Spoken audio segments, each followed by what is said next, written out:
Hello everyone. তো ছাত্ররা নিশ্চয়ই তোমরা সবাই ভালো রয়েছো এবং পড়ছো। তো আমরা নবম শ্রেণীর যে চ্যাপ্টারটা শুরু করেছিলাম বল ও গতি, সেই চ্যাপ্টার যে প্রথম ক্লাসটা আমরা দুটো ভাগে ভাগ করে দিয়েছিলাম এবং প্রথম ক্লাসের প্রথম পার্টে আমরা গতি সম্পর্কে জেনেছিলাম।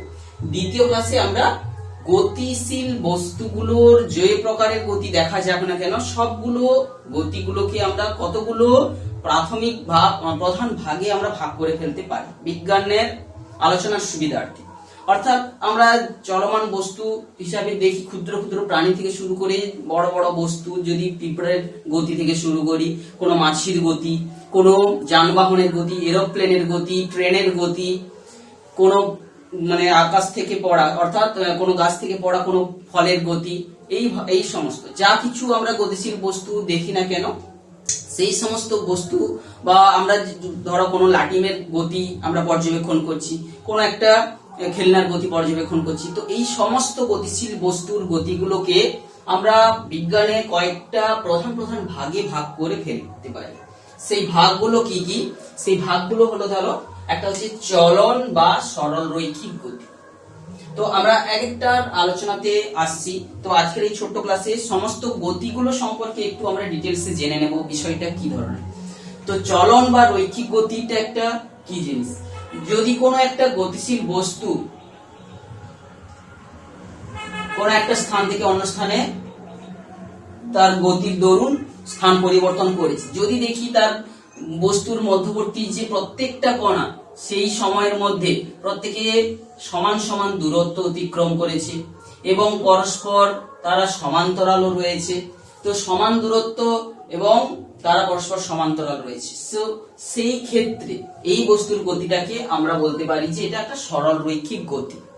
তো এক্ষেত্রে আমরা বলেছিলাম যে যে ধরনের গতির ক্ষেত্রে প্রত্যেকটা বস্তু কোনো সমান দূরত্ব অতিক্রম করতে পারে, তো সেক্ষেত্রে এই পুরো বস্তুটাকে আমরা বিজ্ঞানে যখন ছবি আঁকতে শুরু করব সেখানে একটা বিন্দু ভর হিসেবে এটাকে ধরে আমি তার গতিটাকে বলতে পারি যে এই ধরো বস্তুটা এ বিন্দু থেকে বি বিন্দু পর্যন্ত গতিশীল হচ্ছে এবং সেই বিন্দুটা ধীরে ধীরে স্থান পরিবর্তন করছে। তো এটাই হচ্ছে চলন গতি। তো এই ধরনের গতির উদাহরণগুলো আমরা কিন্তু সচরাচর দেখতে পাই। ধরো একটা সোজা ট্রেন লাইন বরাবর একটা ট্রেন গতিশীল হচ্ছে, তো যতদূর পর্যন্ত আমরা দেখতে পাচ্ছি যে সোজা পথে চলছে, তাহলে সেটাকেই সেই পর্যন্ত আমরা ধরতে পারছি ওটা একটা তার সরলরৈখিক গতি চলছে। কিংবা আমরা এই যে মহাকর্ষ বল বা অভিকর্ষ বল যাকে বলে পৃথিবীর উপরে রয়েছে, যে কোনো বস্তুকে পৃথিবীর নিচের দিকে টানছে, আমরা যদি কোনো বস্তুকে ছেড়ে দিই সে দেখা যাবে যে সে যে পড়ছে, যে গতি রাস্তাটা অতিক্রম করছে, তো অভিকর্ষের অধীনে যে পড়া কোনো বস্তুর যে গতিটা আমরা দেখবো যে এটা একটা সরলরেখা বরাবর হয়। কিংবা যে ট্রেনের গতির কথা বললাম, এই রকম গতিগুলো অভিকর্ষের অধীনে উপর দিকে ওঠা কিংবা নিচের দিকে নামা, এই সমস্ত গতিগুলো কিন্তু একটা সরলরৈখিক গতিকেই নির্দেশ করে। কিংবা কোনো একটা তল বরাবর, কোন একটা সমতল বরাবর একটা বস্তুকে ছেড়ে দিলাম, তাহলে ও কিন্তু ওই তল যে সমতল বা সরলরেখা বরাবর ওই বস্তুটা গতিশীল হবে। তো এক্ষেত্রে আমরা বিভিন্ন যে গতিটাকে যেখানে যদি সরলরেখা হয়ে থাকে তাকে আমরা বলবো চলন বা সরল রৈখিক গতি। তো আমরা এই যে নবম শ্রেণীতে যে বল গতি চ্যাপ্টারটা পড়ছি, এখানে আমরা যে গতি নিয়ে আলোচনা যখন আরো গাণিতিক সমীকরণগুলো বিশেষ করে করব, বিশেষ করে সরল রৈখিক গতি যেটা সবচেয়ে সরল বা সহজ গতি, তারই বিভিন্ন ভৌত রাশিগুলো নিয়ে আমরা আলোচনা করব, সেটা আমরা পরে আসছি। তো দ্বিতীয় আরেকটা গতির কথা বলছি, যেটা হচ্ছে কি বক্রপথে গতি। বক্রপথে গতিটা কি?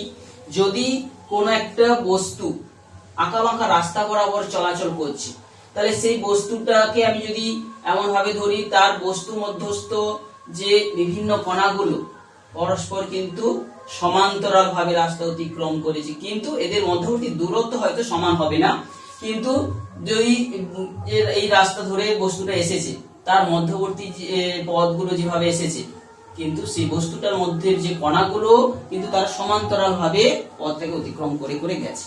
তো এই ধরনের গতিটাকে আমরা বলবো কিন্তু বক্রপথে গতি, অর্থাৎ পথটার উপর নির্ভর করেই বস্তুটা গেছে, বক্রপথে গতি। তো এক্ষেত্রে এই যে অতিক্রান্ত পথগুলো কিন্তু যে প্রত্যেকের ক্ষেত্রে কিন্তু দূরত্বটা অসমান হতে পারে, কিন্তু তাদের দ্বারা অতিক্রান্ত পথটা কিন্তু সমান্তরালই হবে। এটাই হচ্ছে বক্রপথে গতি। এই বক্রপথে গতির একটা বিশেষ রূপ হচ্ছে বৃত্তীয় গতি, যাকে বলছি যদি কোনো একটা বস্তু কণা একটা নির্দিষ্ট বিন্দুকে কেন্দ্র করে এমন পথে অতিক্রম করছে যে তার যে সেই কেন্দ্র থেকে তার দূরত্ব সর্বদাই যে একই রয়েছে, তো সেই গতিটাকে আমরা তখন বলবো যে কি বৃত্তীয় গতি। তো গতিশীল বস্তুটার প্রত্যেকটি কণা আমরা দেখবো যে একটা নির্দিষ্ট বৃত্তকে কভার করছে, নির্দিষ্ট ব্যাসার্ধের বৃত্তকে অতিক্রম করে চলছে এখানে, অর্থাৎ প্রত্যেকটা বিন্দু অর্থাৎ বস্তু মধ্যস্থ বিন্দুগুলোর যে গতিপথ পরস্পর সমান্তরাল এবং যে সমকেন্দ্রিক বৃত্ত তারা তৈরি করবে। এখানে ছবিগুলো একটু আঁকা বাঁকা হচ্ছে, তোমরা জাস্ট বোঝার জন্য আমরা আঁকছি। তো এইভাবে সমকেন্দ্রিক বৃত্তগুলোই হবে। তো এক্ষেত্রেও আমরা কিন্তু সেই পুরো বস্তুটাকে একটা বিন্দুতে আমরা কনভার্ট করে রূপান্তরিত করে আমরা তার গতি আলোচনাটা করতে পারি। তো এক্ষেত্রে প্রত্যেকটা বস্তু কণার কিন্তু দ্বারা অতিক্রান্ত রাস্তাগুলো আলাদা, কারণ প্রত্যেকটা পরিধি আলাদা, ব্যাসার্ধ আলাদা হওয়ার জন্য তাদের দ্বারা অতিক্রান্ত যে কৌণিক দূরত্ব, কতটা কোণ তার অতিক্রম করলো, প্রত্যেকটা বস্তু কণাই কিন্তু নির্দিষ্ট সময় করে দেখবে 360 ডিগ্রি কোণ অতিক্রম করবে। তাহলে এক্ষেত্রে বৃত্তীয় গতির ক্ষেত্রে আমরা কি বলছি, এখানে নির্দিষ্ট একটা বিন্দুকে কেন্দ্র করে যদি বৃত্তাকার পথে পরিভ্রমণ করে, যেখানে কিন্তু প্রত্যেকটা বিন্দুর দ্বারা অতিক্রান্ত পথ আলাদা, রাস্তার পরিমাণ আলাদা, কিন্তু অতিক্রান্ত কোণের মান একই। তো এটাই হচ্ছে বৃত্তীয় গতি। এখানে যে কেন্দ্রটাকে মানে বিন্দুকে কেন্দ্র করে ঘুরছে, সেই বিন্দু দিয়ে আমি যদি একটা কাল্পনিক অক্ষ কল্পনা করি, এই বরাবর আমাদের বোর্ডে আঁকা ছবির সঙ্গে লম্বভাবে ধরে একটা অক্ষ কল্পনা করছি আমরা, সেই অক্ষকে কেন্দ্র করে ঘুরছি, তাহলে এই অক্ষটাকে তখন আমরা বলতে পারি কি ঘূর্ণাক্ষ বলেও বলতে পারি। তো এক্ষেত্রে বৃত্তীয় গতির ক্ষেত্রে ঘূর্ণাক্ষটা দেখতে পাচ্ছ যে বস্তুর বাইরে, এইটা তো বস্তু ছিল, এই বস্তুর বাইরে রয়েছে। তো কারণ কি, আমরা এই পরের গতি যেটা আলোচনাতে আসছি, যে প্রসঙ্গটাতে যেটাকে আমরা ঘূর্ণন গতি বলে বলবো, সেটার ক্ষেত্রে কিন্তু আমরা দেখব সেখানেও একটা ঘূর্ণন অক্ষ বা ঘূর্ণাক্ষ থাকবে, যেটা কিন্তু বস্তুর মধ্যেই হবে। তাহলে প্রথমে চলে আসি যে ঘূর্ণন গতিটা কাকে বলে। যদি কোনো একটা বস্তু, সেই বস্তু মধ্যস্থ কোনো বিন্দুকে কেন্দ্র করে, ধরো একটা লাট্টুর কথা আমি আঁকছি, একটা লাট্টুর ছবি আমরা আঁকছি, যার এটা সেই বস্তু মধ্যস্থ একটা দেখতে পাবে যে লাট্টুর নিচে যে পিন মতো টাইপের আছে, সেইটাকে কেন্দ্র করে লাট্টুটা কিন্তু পাক খাচ্ছে, ঘুরে যাচ্ছে নিজের, এবং ওই বিন্দুকে দিয়ে কেন্দ্র করে যদি একটা কাল্পনিক অক্ষ টানি, এটাকে তখন বলছি আমরা কিন্তু ঘূর্ণাক্ষ, ঘূর্ণন অক্ষ, ঘূর্ণাক্ষ। এক্ষেত্রে কিন্তু ঘূর্ণাক্ষটা ওই বস্তু দিয়েই যাবে, বস্তুর মধ্যস্থ কোনো বিন্দু দিয়েই হবে, বোঝা গেল? তো এক্ষেত্রে একটা বিষয় আমরা বলবো, এই গতিটার ক্ষেত্রে কিন্তু যেহেতু প্রত্যেকটা বিন্দু কিন্তু এই বস্তুটা অর্থাৎ ডিস্ট্রিবিউট হয়ে রয়েছে এই অক্ষটার সাপেক্ষে বিভিন্ন ভাবে, এক্ষেত্রে কিন্তু এই বস্তুটাকে আমরা একটা বিন্দু ভর দিয়ে আমি একে রিপ্রেজেন্ট করতে বা অঙ্কন করতে পারবো না, কারণ এখানে এই অক্ষর সাপেক্ষে বিভিন্ন অবস্থানের যে ভরগুলো, তাদের কৌণিক ভর বেগ আলাদা, কৌণিক বেগ আলাদা, তাদের উপর প্রযুক্ত হওয়া টর্কের মান আলাদা, যে সমস্ত টার্মগুলো আমরা বলছি, এগুলো আমরা পরে পরে যখন জানবো সেটা বুঝতে সুবিধা হবে। তো আমরা জাস্ট বোঝার ক্ষেত্রে বলে রাখছি, প্রত্যেকটা কণার কিন্তু তাদের গতিশক্তি আলাদা আলাদা হবে, তাদের কৌণিক ভর বেগ আলাদা আলাদা হবে। তো সেই জন্য আমরা কিন্তু একে বিন্দু ভর দিয়ে রূপান্তরিত করতে পারবো না। অপরপক্ষে যেখানে অন্যান্য গতিগুলোর ক্ষেত্রে আমরা বিন্দু ভর দিয়ে একে আমি রিপ্রেজেন্ট করতে পেরেছি, এই ক্ষেত্রে কিন্তু আমরা পারছি না। তো এটাই হচ্ছে ঘূর্ণন গতির সঙ্গে বৃত্তীয় গতির পার্থক্য। যদি তোমাদের পড়ে তো সংজ্ঞাগত পার্থক্য দিতে পারো, তারপরে হচ্ছে কি উদাহরণগত একটা পয়েন্ট তোমাদের দিতে পারবে, আর হচ্ছে বিশেষ করে ঘূর্ণাক্ষটা কোনটা, কোথায় অবস্থিত, সেইটা তুমি সঠিকভাবে নির্বাচন করলে তুমি বুঝতে পেরে যাবে যে ওটা গতিটা বৃত্তীয় গতি না ঘূর্ণন গতি। তো এরপরে এই বস্তুটার ঘূর্ণন গতির সঙ্গে সঙ্গে আরো একটা অ্যাডভান্স গতি আমরা আরো সূক্ষ্মভাবে পর্যবেক্ষণ করলে আমরা দেখব, যখনই কোনো একটা বস্তু ঘূর্ণন করতে থাকে, সে কিন্তু এই যে ঘূর্ণন অক্ষটা একটা কিন্তু বৃত্তাকার পথকে অতিক্রম করতে চায়। অর্থাৎ আমরা একটা লাট্টুকে ঘুরিয়ে দিলে কিন্তু দেখবে, যদি লাট্টুর যে ঘূর্ণন যে বিন্দুটা যেটার মাটির সঙ্গে সংস্পর্শ হয়ে আছে, সেইটা কিন্তু থেকে পুরো অক্ষটা অর্থাৎ যে এই যদি ছবিটাকে আর একটু এই করে আঁকি, এইটা ধরো এই যে লাট্টুটা, এটা কিন্তু লাট্টুর এই অক্ষটা এই বিন্দুকে কেন্দ্র করে একটা এই ঘূর্ণাক্ষটা একটা বৃত্তকে অতিক্রম করে থাকে। অর্থাৎ এই ধরনের যদি পুরো অতিক্রম করতে দেখা যায়, তখন এই যে বস্তুটার যে গতি, এই বৃত্তীয় গতি এবং ঘূর্ণন গতির সমন্বয়ে যেটা হচ্ছে, অর্থাৎ বৃত্তীয় গতি কার, ঘূর্ণন অক্ষটার একটা বৃত্তীয় গতি আর প্লাস ঘূর্ণন গতি, এই বস্তুটার এই দুটোর মিলিত ফল হচ্ছে কিন্তু একে বলা হচ্ছে প্রেসেশন মোশন। আমরা জানি যে পৃথিবী তার নিজের অক্ষের উপর বেস করে ঘুরছে, এবং ঘুরতে ঘুরতে আমরাও জানি এই পৃথিবীর অক্ষটা কিন্তু প্রায় 26-27 বছর অন্তর অন্তর পুরো তার একবার বৃত্ত ঘুরে ঘুরে আসে। ঠিক সেই রকম এই প্রিসিশনাল মোশন কিন্তু বিজ্ঞানের অনেক জটিল জটিল গতিকে ক্ষেত্রে এটা দেখা যায়। এরপরে চলে আসছি আরেকটা গতি, যেটা মিশ্র গতি বলে আমরা বলে থাকি। যদি কোনো বস্তুতে আমরা সরল রৈখিক গতি পাই প্লাস ঘূর্ণন গতি পাই, তো সেইটাকে তখন আমরা বলবো কি মিশ্র গতি। এছাড়া আরো যেমন কি বিশেষ করে সাইকেলের চাকাটার গতি, তোমাদের বইতে এই উদাহরণটা প্রায় দেওয়া থাকে, সব বইতে দেখবে। ধরো একটা সাইকেলের চাকা এই ঘুরে ঘুরে যাচ্ছে এবং সাইকেলটা এগিয়ে এগিয়ে যাচ্ছে, চাকাটা এখানে ছিল, কিছুক্ষণ পরে আবর্তন করছে, এইটা হচ্ছে চাকাটা ঘুরছে, এটা হচ্ছে ঘূর্ণন গতি হচ্ছে। সঙ্গে সঙ্গে চাকাটা এই যে এগিয়ে চলে যাচ্ছে, তাহলে এই চাকাটা যখন এই পজিশন থেকে এই পজিশনে চলে এলো, তাহলে চাকার এই বিন্দুটার অবস্থান, এই বিন্দুটার অবস্থান সবগুলো বা সেন্টারটার অবস্থান আর টাচ করে থাকা অবস্থানগুলো দেখা যাচ্ছে যে একটা সরল রৈখিক গতির ক্ষেত্রে যে কন্ডিশন গুলো আমরা পেয়েছিলাম সেই গতিটাই কিন্তু হচ্ছে।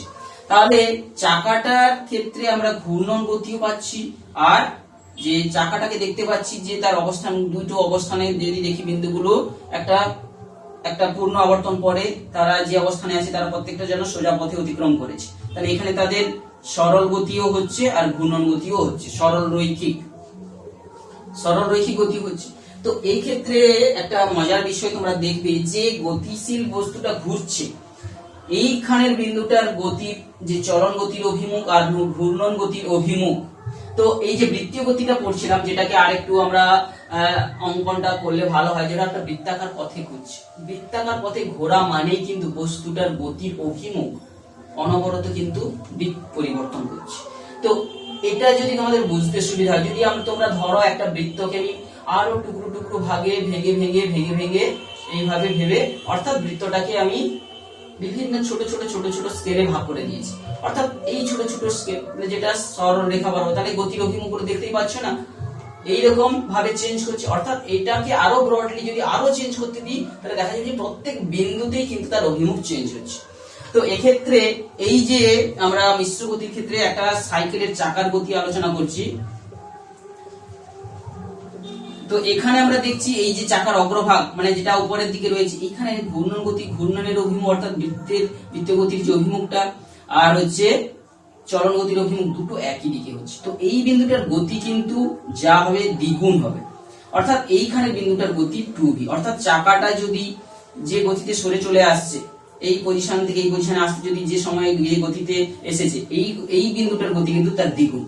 এই সেন্টার হিসেবে কেন্দ্রটার যে গতি সেটার গতি যদি v ধরা হয়, তাহলে এই বিখানকার বিন্দুটার গতি কিন্তু দ্বিগুণ। আবার এইখানের বিন্দুটা ধরো যদি b বলি, এই বিন্দুটার ঘূর্ণন অভিমুখ এইদিকে, আবার সরণ হচ্ছে এইদিকে, তাহলে এইখানকার বিন্দুটা কিন্তু আপাতত ভাবে স্থির, গতিটা কিন্তু স্থির বা অর্থাৎ v সমান 0। যেটা মাটিতে স্পর্শ করে রয়েছে যে বিন্দুটা, সেই জায়গায় কিন্তু ঘূর্ণনের গতির অভিমুখ আর চলন গতির অভিমুখ পরস্পর বিপরীত দিকে, তো সেখানে গতিবেগ 0। তো এইখানে অর্থাৎ যে চাকার প্রত্যেকটা বিন্দুর গতি কিন্তু আলাদা আলাদা। তো আমরা প্রধান 3টা বিন্দু নিয়ে আমরা দেখালাম যে মিশ্র গতির ক্ষেত্রে কিভাবে সরণ গতি ঘূর্ণন গতির সমন্বয়। তো ঘূর্ণন গতি বলতে এখানে সাইকেলের চাকার যে অ্যাক্সিস রয়েছে সেই অ্যাক্সিসের সাপেক্ষে চাকাটা কিন্তু ঘুরছে, আর সঙ্গে সঙ্গে আমরা কিছুক্ষণ অন্তর অন্তর দেখি চাকাটা এই পজিশন থেকে ওই পজিশনে সরে আসছে, তাহলে এটা হচ্ছে একটা মিশ্র গতি। অপর আরেকটা গতি যেটা হচ্ছে সমস্ত প্রকার বস্তুর একটা ফান্ডামেন্টাল যে মোশন বলে আমরা ধরতে পারি, সরল দোলগতি। আমরা যে কোনো কঠিন বস্তু ধরি না কেন, কঠিন বস্তু যে সমস্ত অণুপরমাণু দিয়ে তৈরি, অণুপরমাণুগুলো কিন্তু তারা স্থির নেই, কঠিন বস্তুর মধ্যে তারা একটা নির্দিষ্ট পজিশনে থেকে কিন্তু সরল দোলগতিতে দুলছে। তো সেই জন্য সিম্পল হারমোনিক মোশন সম্পর্কে জানাটা অত্যন্ত দরকার। সরল দোলগতি সম্পর্কে জানার আগে আরেকটা জিনিস আমাদের জানতে হবে, যেটা কি পর্যায়বৃত্ত গতি। পর্যাবৃত্ত গতি, পর্যাবৃত্ত গতি জিনিসটা কি? যদি কোনো গতিশীল বস্তু একটা নির্দিষ্ট সময় অন্তর অন্তর একই জায়গায় সময় স্থান অতিক্রম করছে, সেটাকে আমরা ধরতে পারি যে পর্যায়বৃত্ত গতি। যেমন পৃথিবীর পর্যায়বৃত্ত গতি তোমরা জানো যে 365 দিন অন্তর অন্তর সূর্যকে একটা জায়গায় থেকে আবার অতিক্রম করে আবার সেই জায়গায় আসছে। কিংবা তার আর্নিক গতিটা যদি দেখি 24 ঘন্টা অন্তর অন্তর আবার সূর্যকে সামনে রেখে সেই স্থানটা আবার আসছে। তো এটা কিন্তু একটা পর্যাবৃত্ত গতি, অর্থাৎ যে পর্যাবৃত্ত গতির ক্ষেত্রে কিন্তু একটা পর্যায় কাল থাকে, সেই কালটা আমাদের পরিমাপ করার দরকার পড়ে।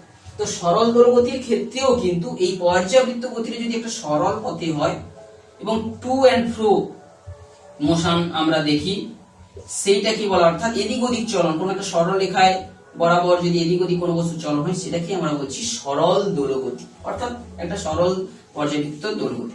তো এক্ষেত্রে সরল দোলগতিটাকেই কিন্তু আমরা কখনো কখনো কম্পন, কখনো দোলন এইভাবে নাম দিয়ে উল্লেখ করে থাকি। কম্পনটা কি? এই সরল দোলগতির যে পর্যায় কালটার উপর নির্ভর করে কিন্তু আমরা এই যে দুটো ভাগ আমরা বলতে, কম্পন যদি খুব কম সময়ের মধ্যে সে ওই স্থানটাকে অতিক্রম করছে, অত্যন্ত দ্রুত, অর্থাৎ সময় কম হলে টি যদি ভেরি স্মল হয়, তখন এটাকে আমরা বলছি কম্পন। আর দোলন অর্থাৎ টিটা যদি একটু লার্জ হয়ে থাকে, সেখানে আমরা তাকে বলছি দুলছে, বস্তুটা দোলন হচ্ছে। তো জেনারেলি এটা একটা টাইম যে পিরিয়ড যেটাকে বলে থাকি পর্যায়কাল, তার উপর বেস করে কিন্তু এটাকে আমরা বলে থাকি। তো এই সরল দোলগতি তার একটা কিভাবে হচ্ছে, তার একটা আমরা সরল দোলক তৈরি করতে পারি। একটা সুতোতে একটা ভারী কোনো মানে আমাদের হাতের কাছে যদি ঢিল পেয়ে থাকি, মাটির ঢেলা পেয়ে থাকি, সেটাকে বেঁধে একটা দোলক তৈরি করতে পারি। এইটাকে যদি আমরা দুলিয়ে দিই, এই পজিশন থেকে নিয়ে গিয়ে আমি যদি এই পজিশনে নিয়ে গিয়ে ছেড়ে দিই, দেখা যাবে যে এই পজিশন থেকে এই পজিশনের মধ্যে সে একটা বারবার একই পথে যাতায়াত করছে। এবং এই কোণটা যদি 4 ডিগ্রি কোণের কম হয়, তাহলে এটাকে একটা আমরা স্ট্রেট লাইন বলে ধরতে পারি, যে এই পথে সে টু অ্যান্ড ফ্রো মোশন হচ্ছে। তো এই ক্ষেত্রে আমরা দেখব এই বস্তুটার উপর কিন্তু বিভিন্ন পজিশনে যে লব্ধি বলের মান পৃথক পৃথক হচ্ছে, বল কাজ করছে, সেই জন্য গতিতে রয়েছে। এবং যেটা অনেকক্ষণ দীর্ঘক্ষণ গতিতে থাকার পর আলটিমেট কিন্তু সে সাম্যাবস্থায় চলে আসবে, সেই সাম্যাবস্থাতে কিন্তু তার উপর প্রযুক্ত টোটাল লব্ধি বল 0। আর অন্য যে কোনো পজিশন দেখবে না কেন, সেখানে তারপর একটা বল কাজ করছে। কোন বস্তুর উপর বল কাজ করা মানে কি আমরা জানি যে ত্বরণ থাকে। তাহলে বিভিন্ন জায়গায় ত্বরণের মান ভিন্ন ভিন্ন, এবং যখন সর্বোচ্চ দূরে গেছে, যাকে তাকে বিস্তার বলে থাকি, সেই জায়গায় ত্বরণ সবচেয়ে বেশি, আবার যখন সেন্টারে রয়েছে ত্বরণ সবচেয়ে কম। কিন্তু এখানে গতিবেগ আবার বেশি। যখন বস্তুকে একটা কোনো দোলককে ছেড়ে দেবে, দেখবে সে গতির জন্য এখানে পৌঁছে কি সর্বোচ্চ গতি অর্জন করে গতি জাড্যের দরুন আবার এখানে চলে আসবে, এখান থেকে আবার যাবে এদিকে। তো এইভাবে এই গতির যে বেগের সঙ্গে সরণের কিংবা ত্বরণের সঙ্গে তার সাম্যাবস্থা থেকে সরণের একটা সম্পর্ক আমরা জানবো, যে এদের মধ্যে সম্পর্ক রয়েছে। ত্বরণের সঙ্গে সরণের সম্পর্কও আছে, কিংবা গতির সঙ্গেও সরণের সম্পর্ক আমরা পাবো। সেই সম্পর্কগুলো বিপরীত চিহ্ন যুক্ত হবে, এবং গতিবেগ সব সময় হচ্ছে সাম্যাবস্থান অভিমুখী হবে। তো এই সমস্ত যে শর্তগুলো যদি থেকে থাকে, তো সরল দোলগতির বৈশিষ্ট্য হিসেবে আমরা সেইগুলোকেই বলবো।